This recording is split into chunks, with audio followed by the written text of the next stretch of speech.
There are 5 types of humor, or maybe 7, or possibly 9, or maybe you just have to go find out what kind of humor suits you. Hello and welcome back to my writing journey. I'm Byerrum, author of the Crime of Fashion series.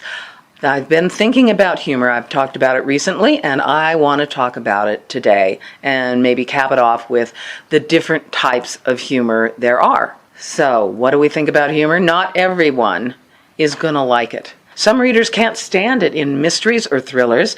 They are purists about keeping their crime books dour and sour and bloody and mean. They don't want any laughs to interfere with that tale.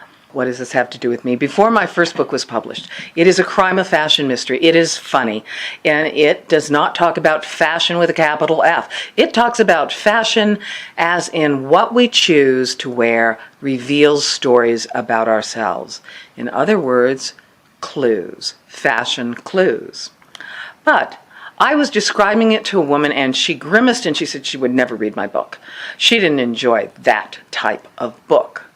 She reminds me of all the people who tell me they don't dress fashionably and therefore they don't want to read about fashion.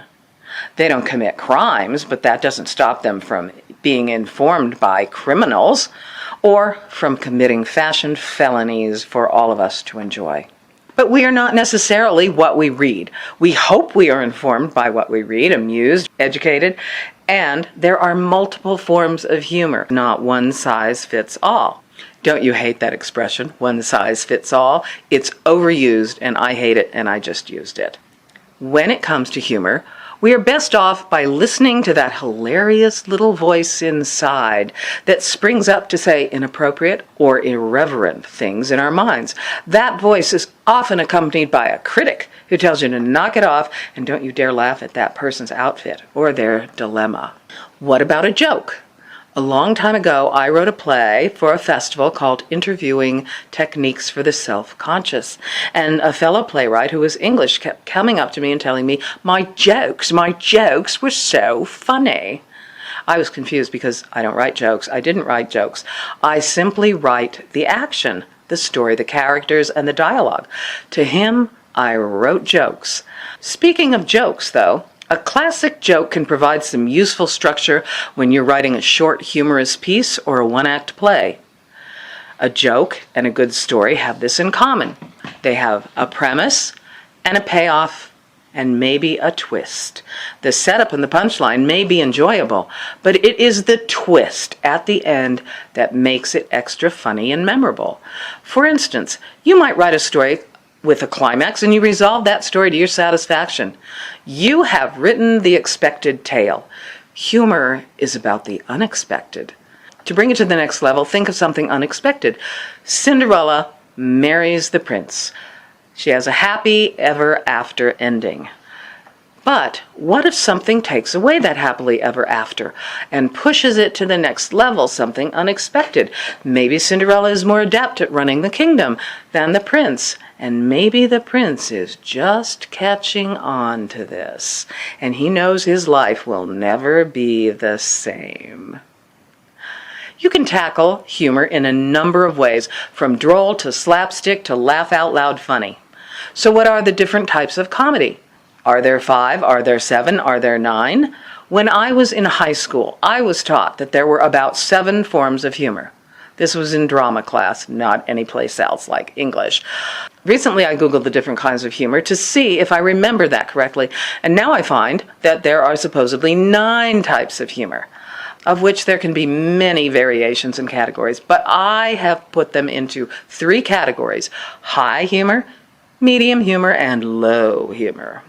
High humor is wit and wordplay, sophisticated humor that includes fast-paced dialogue that whizzes around and warms you like a tropical breeze.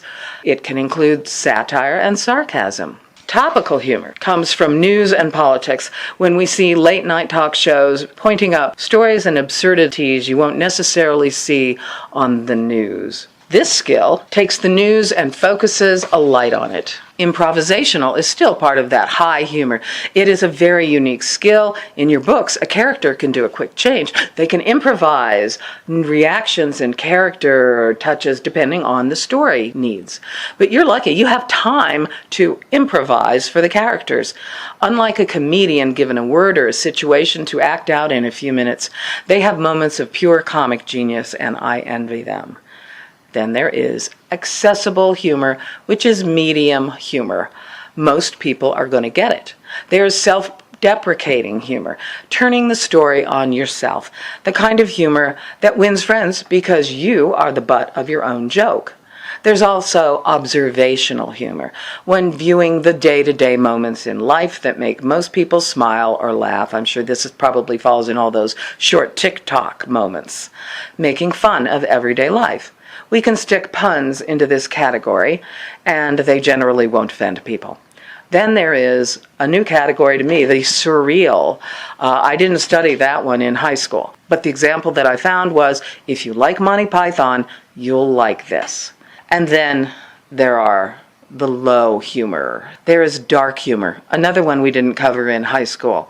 It encompasses several styles, but I consider it to include cruel comedy, where you go for the low blow, where you humiliate somebody, and that seems to be the end game. And recently, I've seen several female comics online perform what I call rage comedy, reacting to the injustices of modern day, the 21st century issues, with a blue and wrathful vocabulary. Some of it is funny, but a lot of it is very painful. After that, we have physical comedy and slapstick. Who doesn't love that? The banana peel. I don't really like it.